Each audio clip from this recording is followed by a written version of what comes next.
I am not a Ferrari fan. I don't really feel one way or another about the team or its drivers. For example, Charles Leclerc. I think when he wins, he deserves it, and when he doesn't, someone else did. Therefore, I can't say I'm feeling all the emotions as deeply or with as much historic knowledge as the majority of the Tifosi right now. But I can say I'm feeling something.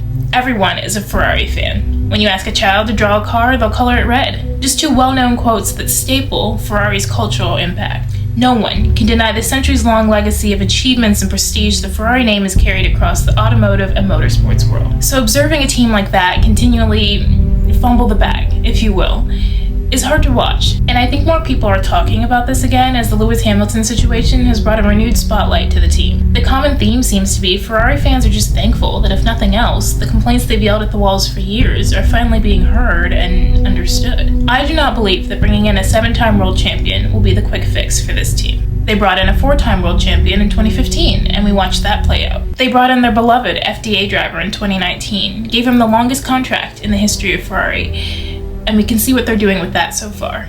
I believe like any business, they need to figure out how to function as a consistently high-level operating F1 team. Now, before the comments, I completely recognize that we're only 2 races into the season, and McLaren will be the first to remind you that if last year was any indicator, one upgraded performance package can completely turn around the entire season. But how many more years will Ferrari allow themselves to say, maybe next race, maybe next year? I've been to the Monaco F1 race. I got to experience Charles Leclerc's maiden Monaco Grand Prix win last year. I visited the factory and museum in Maranello. And whether we were there or not, or what team we choose to support on race day, I think we all felt Leclerc's Grand Prix win in Monza last year. So I'd say Ferrari fans are some of the most die-hard supporters, not just in motorsports, but in sporting culture in general. So when I'm now seeing an increase of those devoted fans start to say, we ought to start talking about if Charles Leclerc deserves better, I think this is an indicator that they have a fundamental problem that should not once again be swept under the rug with the guise of whatever successful weekends I'm sure they'll be able to pull out this year.